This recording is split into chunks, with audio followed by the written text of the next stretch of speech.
Então, começando a revisão, ciclo 1, sobre força de atrito.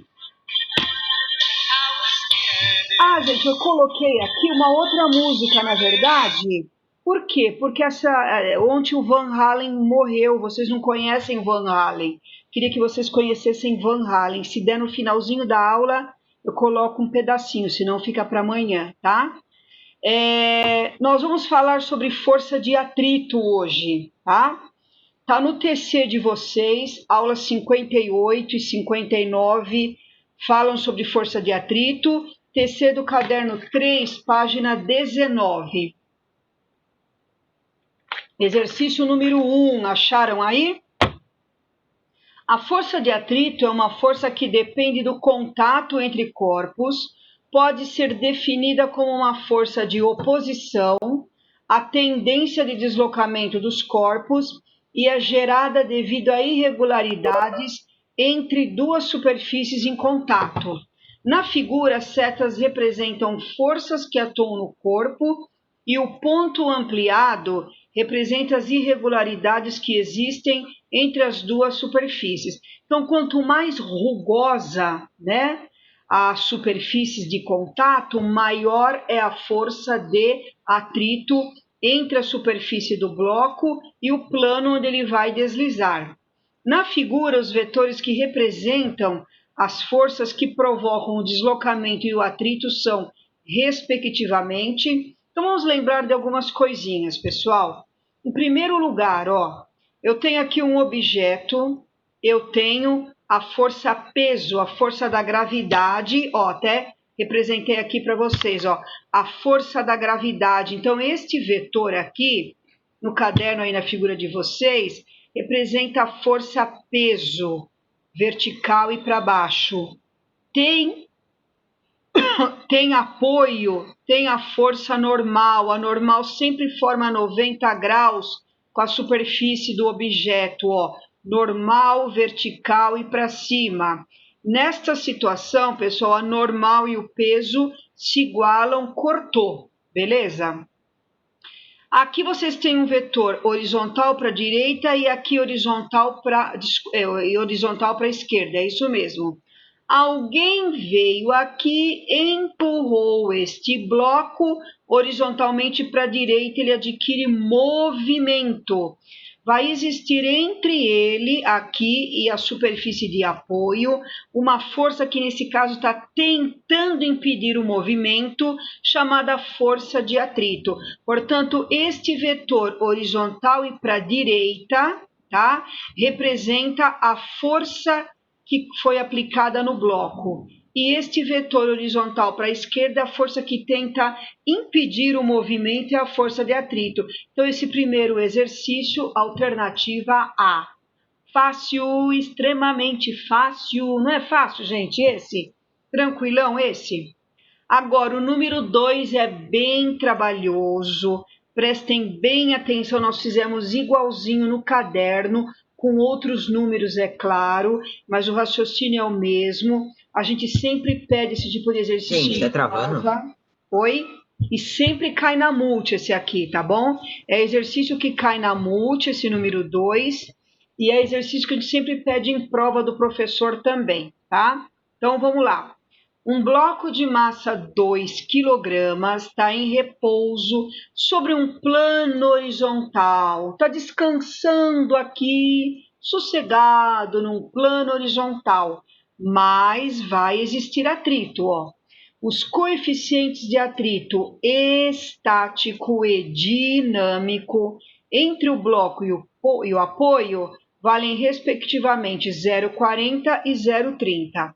Vamos lembrar que atrito estático é quando o bloco está parado em repouso, e dinâmico ou cinético, pode usar qualquer uma das duas palavras, é quando ele está em movimento, tá?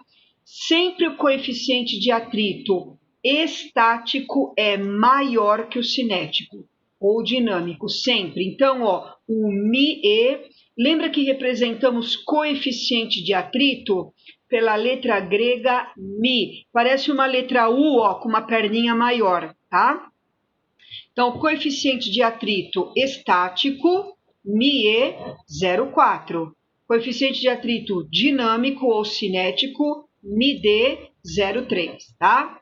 A gravidade vale 10, despreze o efeito do ar. Calcule a intensidade da força de atrito entre o plano e o bloco e a aceleração adquirida nos seguintes casos. Na letra A, quando eu empurrar este bloco com força 7, quanto vai valer o atrito e qual a aceleração do bloco? E na letra B, eu vou aumentar essa força para 10, quanto vai valer a força de atrito e quanto vai valer a aceleração, tá? Em primeiro lugar, ó, eu calculei o peso do bloquinho. Peso é a massa vezes a aceleração da gravidade. A massa dele está aqui, ó, 2, a gravidade 10. 2 vezes 10, o peso do bloco 20.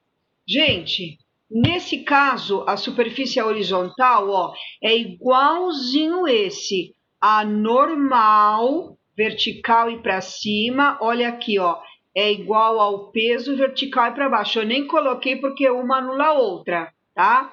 A normal é igual ao peso. Por que eu estou falando isso, pessoal?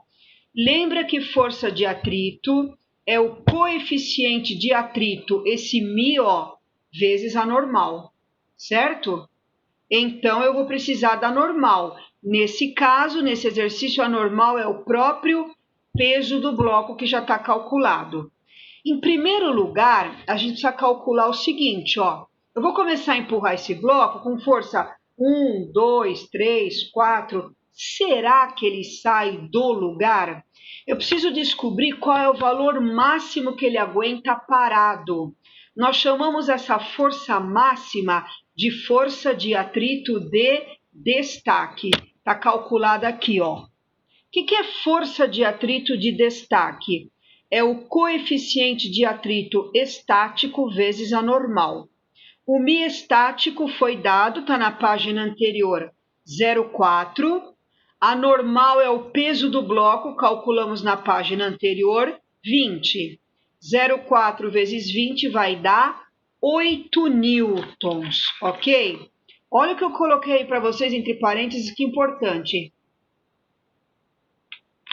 Até 8 newtons o bloco permanece em repouso. Então, se eu empurrar o bloco com força 1, 2, 3, 4, 5, 6, 7, olha aqui, ó, até 8, ele não sai do lugar, ok? A força de atrito de destaque, lembrando, é o máximo valor da força em que o bloco consegue continuar parado em repouso. Se eu aplicar um pouquinho mais, ele já anda. Na letra A, foi aplicado 7 newtons. Então, ele não sai do lugar, ele fica parado, beleza? Até 8, ó, ele está em repouso. Se você aplica 7, ele continua parado em repouso. A aceleração dele é 0, é claro, tá? Mas cuidado com a força de atrito, gente.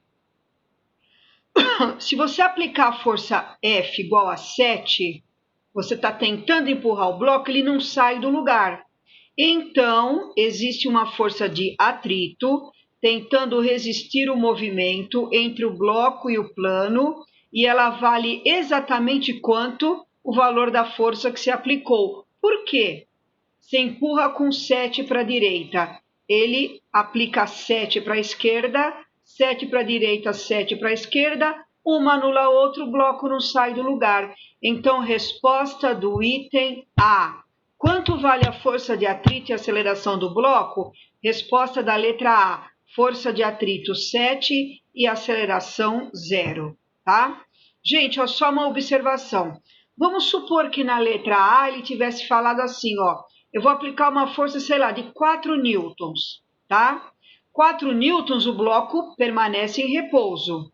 Qual seria o valor da resposta? Quanto seria o valor da força de atrito? Para que ele continue parado em repouso, se você aplica 4 para a direita, a força de atrito tem que ser 4 para a esquerda. Então, a resposta seria 4, tá? Então, cuidado com a resposta, tá bom? Letra B. Agora, na letra B, ele vai aplicar uma força F de 10 newtons. Ah, já passou de 8. Até 8 ele permanecia em repouso. Apliquei 10, ele já está em movimento. Então, não é mais atrito estático, passa a ser atrito dinâmico ou cinético, tanto faz. Então, eu não sei quanto vale, vamos calcular. Força de atrito dinâmico, eu chamei de FAT-D. É o Mi dinâmico vezes a normal. O Mi dinâmico, ele deu um enunciado do problema. Está na página de trás, 0,3. E a normal, 20, que é o peso. 0,3 vezes 20, 6.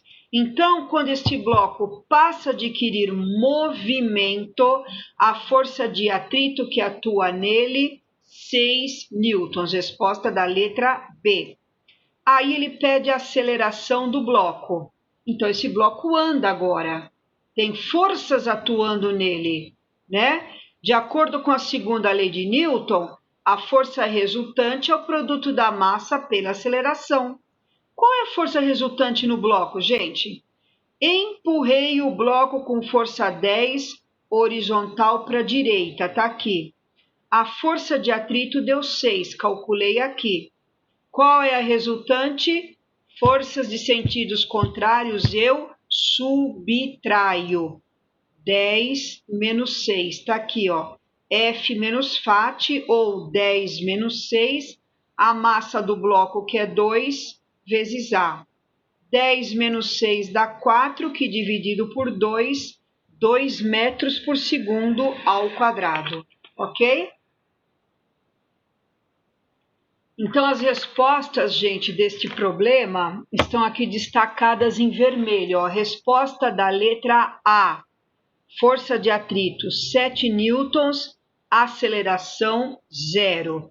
Resposta da letra B, força de atrito 6 newtons, aceleração 2 metros por segundo ao quadrado. Beleza?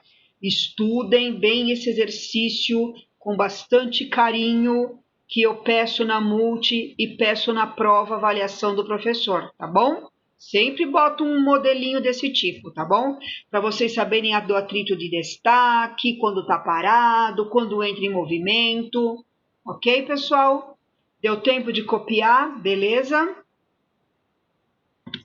Próximo, número 2. Ah, não, eu não estou fazendo na ordem, estou pegando um ou outro, tá? O número 2 acho que era só de gráfico. Se eu não me engano, tem igual no caderno, eu acabei pulando. Peguei o terceiro, que tinha que fazer cálculo. Uma empresa de entrega acaba de descarregar na calçada, em frente à sua casa, um caixote de peso 500 newtons, com equipamentos de ginástica. Você verifica que para o caixote começar a movimentar-se, é preciso aplicar uma força horizontal de módulo maior que 230. Já vamos parar e pensar? Se eu empurrá-lo até 230, ele não sai do lugar. O máximo valor que ele aguenta parado em repouso é 230. Então, esse maior valor que ele aguenta parado em repouso se chama, olha aqui, gente, força de atrito de destaque. Então, já foi dado para nós 230. Já é o nosso primeiro dado. Aliás, nosso segundo, né? Porque o primeiro foi o peso da caixa, tá aqui, ó, 500. Depois de iniciado o movimento, você necessita apenas de uma força horizontal de módulo 200 newtons para manter o caixote em movimento com velocidade constante. Ele pede os coeficientes de atrito estático e cinético, μe e μc. Quando a caixa já está em movimento, olha aqui, ó, a força é 200, Em movimento, o atrito já é dinâmico. Ó, aqui ele chamou de cinético, aqui eu botei dinâmico, dá tudo na mesma, tá? Cinético ou dinâmico é quando ele está em movimento. Então, tanto faz você colocar cinético ou dinâmico. Então, a força de atrito dinâmico ou cinético, ele deu 200. Pronto, gente. Tenho tudo. O que é força de atrito de destaque? É o Mi estático vezes A normal. Como aqui é tudo ó, horizontal, ó, vou voltar um pouquinho. Ó. Horizontal, olha aqui, o peso e a normal são iguais, ok? Então, a normal aqui, ó, eu troco pelo peso, tá?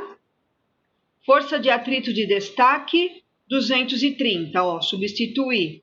ME, coeficiente de atrito estático, não sei. E a normal, que é o próprio peso da caixa, 500, está aqui. 230 dividido por 500, 0,46 é o coeficiente de atrito estático entre esta caixa e o solo, certo? Agora eu vou achar o coeficiente de atrito dinâmico ou cinético. Força de atrito dinâmico é o Mi dinâmico vezes a normal. E, de novo, a normal é o próprio peso. Força de atrito dinâmico ele deu no texto 200. A normal é o peso da caixa, 500. 200 dividido por 500, 0,40 é o coeficiente de atrito dinâmico ou cinético. Essa combinação de respostas, alternativa D de dado. Olha o detalhe que eu falei para vocês lá atrás no primeiro exercício. Sempre o coeficiente de atrito estático é maior que o coeficiente de atrito dinâmico ou cinético, certo? Beleza? O número 3, pessoal? Tranquilo? Próximo, deixa eu ver qual que eu escolhi. Ah, acho que eu escolhi o 4 mesmo. Eu escolhi o 4 porque tem um gráfico. Sempre o gráfico da força de atrito, em função da força que é exercida no objeto, tem esse perfil, ó. A força, você vai aumentando a força que você puxa o objeto, ó. Você vai aumentando a força de atrito vai aumentando. Se aplica 1, o atrito resiste com 1. Olha a minha mão. Se aumenta a força para 2, o atrito aumenta para 2. O bloco continua parado. Se aumenta a força para 3, o atrito resiste com 3. Viram naquele exercício? Até 8 o bloco ficava parado. Então, ó, você tem uma reta aqui, ó, linear. Conforme você vai aumentando a força de atrito também vai aumentando. Então, de A até B é força de atrito estático, o bloco está parado. Esse valor aqui, B, é o máximo valor que ele consegue ficar parado. Então, sempre esse pico aqui no gráfico, ó, no caso ponto B, sempre representa a força de atrito de destaque. É o maior valor. Aí você continua puxando o bloco aqui, ó, o rapaz está puxando, aí ele adquire movimento. Então, a força de atrito, ela diminui e ele entra em movimento. Então, de C para D, ó, o bloco já passa a ter movimento e a força de atrito dinâmico ou cinético é sempre constante. Então, esse exercício ele tem aqui um monte de coisa no enunciado, eu até cortei, tá? Vamos começar a ler a partir daqui, ó, onde eu grifei em vermelho. Para estudar o comportamento do atrito, considere um bloco apoiado sobre um plano horizontal, sujeito a uma força horizontal de intensidade crescente, aplicada sobre o bloco por um dinamômetro. Para quem não sabe, dinamômetro é um aparelho que mede forças. Então, a pessoa está puxando aqui, ó, e o dinamômetro vai indicando os valores da força que a pessoa está aplicando no bloco. Só isso, tá? Então, a pessoa começa a puxar, a força ela vai aumentando, aumentando, aumentando, a força de atrito vai aumentando, aumentando, aumentando, até um valor máximo, depois, pumba, ela cai e ele adquire movimento. É isso, tá? O bloco se encontra inicialmente em repouso e o gráfico da figura A mostra o comportamento da força de atrito FA em função da intensidade da força aplicada por meio do dinamômetro. Chamou força aplicada FAP, tá?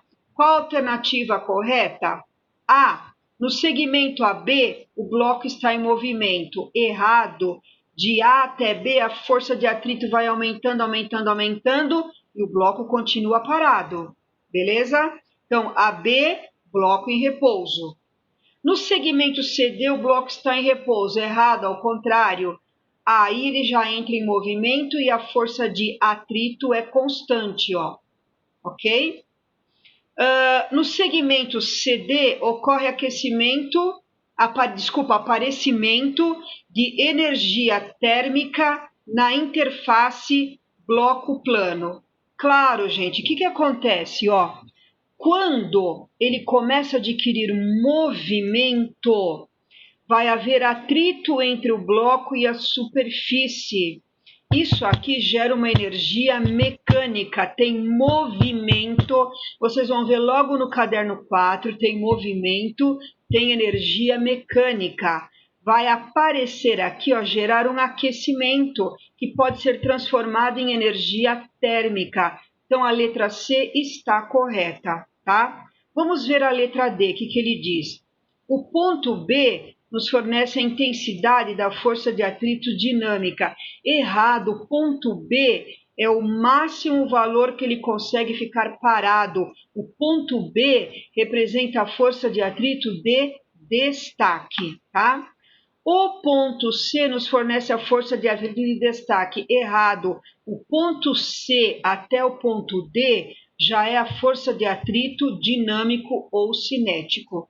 Beleza, gente? Então eu quis fazer esse porque ele é meio confuso, né? Para vocês, né? Eu acredito. Então eu quis fazer esse número 4, tá bom? Próximo, deixa eu ver qual que eu escolhi aqui, ó. Número 5. Ah, para variar, né? Para variar, sempre tá dando uns probleminhas de conexão. Às vezes a minha internet aqui também não tá muito boa. Tá travando, gente? Um pouquinho? Peraí. Então, esse aqui é o exercício número 5 do TC. Quis fazer, porque é um exercício importante também. É um exercício que sempre cai em vestibular. Vocês estão vendo que esse aqui é da Federal do Rio de Janeiro. Um trem está movendo-se sobre trilhos retilíneos e horizontais para a direita. Tá aqui, ó, para a direita. Com velocidade constante em relação à Terra. Sobre o piso horizontal de um dos vagões há uma caixa em repouso em relação a ele, está aqui a caixa, como indica a figura. Em um dado instante, o trem passa a ter movimento uniformemente retardado. O que é retardado? Quer dizer que o trem está sendo freado. Pisaram no freio, a velocidade dele começa a diminuir. Isso é movimento retardado. Apesar disso, a caixa não desliza sobre o piso do vagão. Então, eu quero saber qual o segmento que representa a força exercida pelo piso do vagão sobre a caixa, tá? Em primeiro lugar, gente, toda vez que tem apoio, tem a famosa força normal. Olha aqui na minha mão, celular apoiado aqui, ó, na palma da minha mão. A minha mão exerce aqui no celular a força normal. Olha ela aqui, ela sempre forma 90 graus com a superfície. Então, aqui na minha figura, aqui está a normal, vertical e para cima. Mas para a caixa não escorregar, também tem a força de atrito que está segurando esta caixa, tá? Como o movimento é retardado e o trem está indo para a direita, o vetor velocidade tem a direção e o sentido do trem. Como é retardado, lembra? Vetores velocidade e aceleração, quando é retardado, são contrários. Então, a aceleração é para trás Então, a força de atrito atua aqui, ó, para trás, certo? Beleza, gente? Então, o piso aqui exerce duas forças na caixa. A normal, vertical e para cima, olha ela aqui, e a força de atrito horizontal para a esquerda, olha ela aqui. Soma de vetores, gente. Regra do paralelogramo.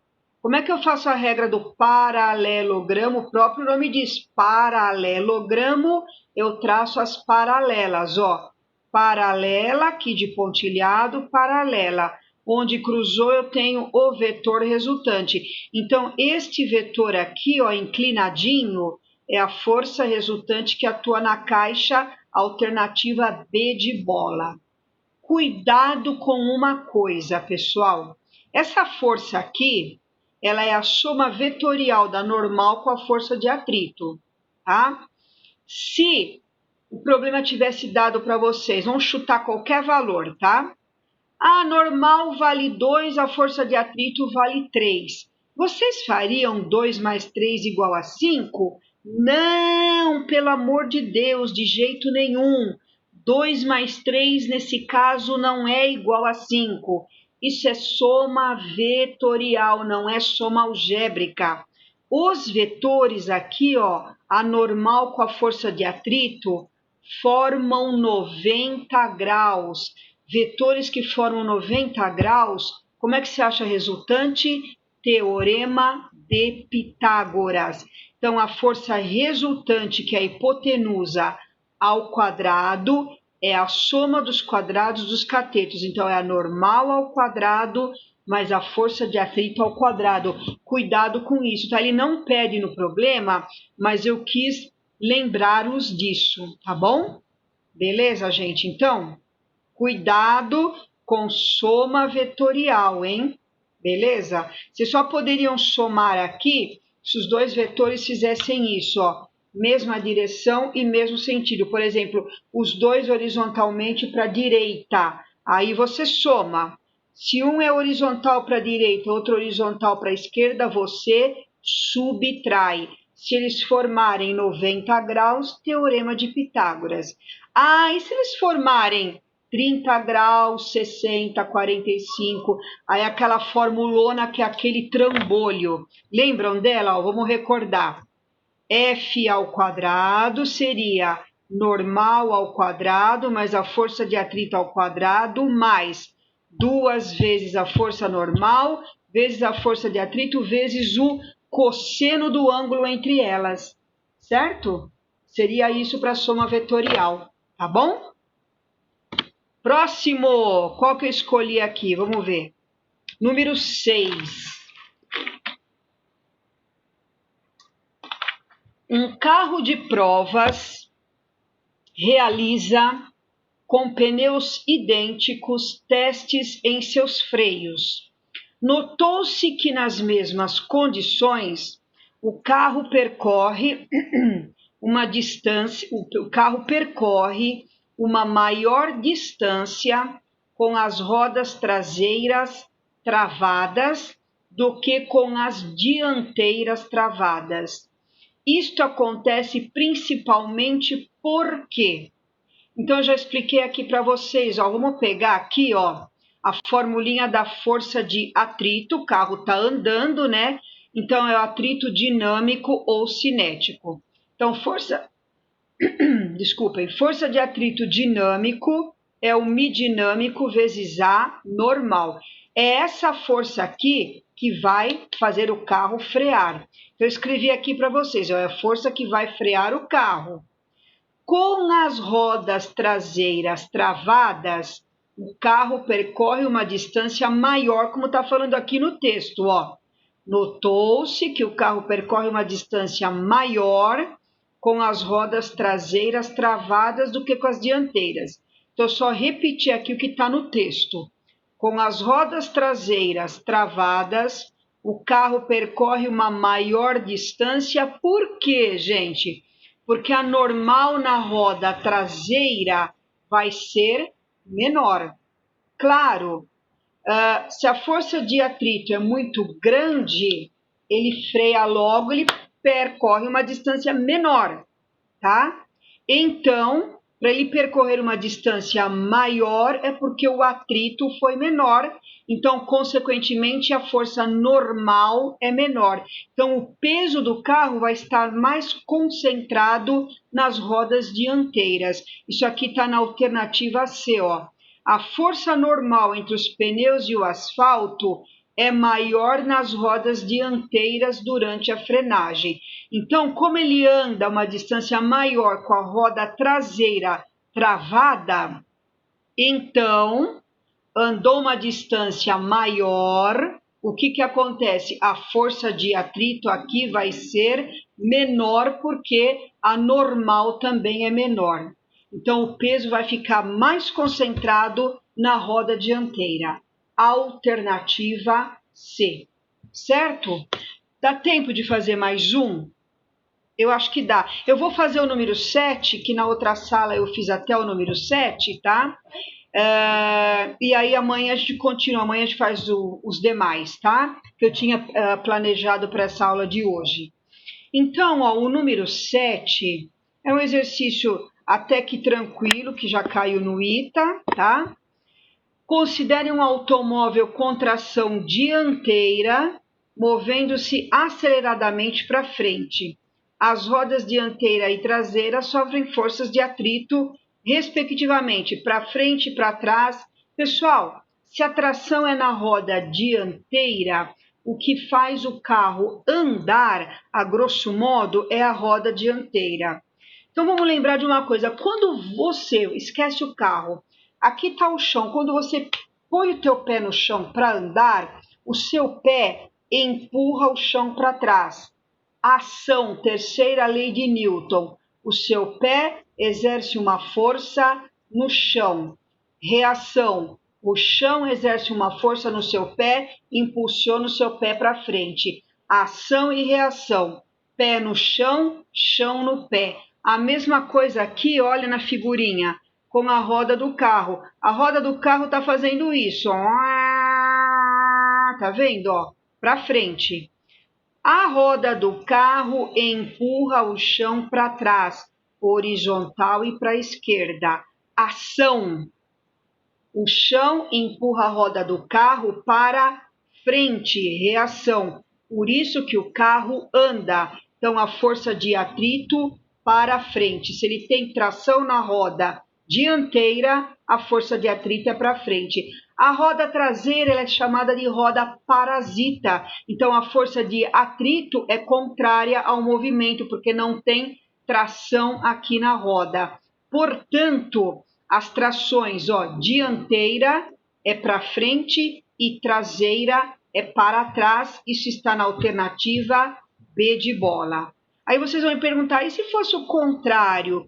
E se a tração fosse na roda traseira e não na dianteira? Se fosse na roda traseira, essa força aqui seria para frente na roda traseira e a roda parasita seria ao contrário, tá? Seria o vetor ao contrário. E se tivesse tração nas duas rodas, as duas forças seriam para frente. Beleza, gente? Tudo bem, então? Então, pessoal, vamos fazer a chamada aqui, só mais um momentinho. E vamos ouvindo uma musiquinha bacaninha aqui.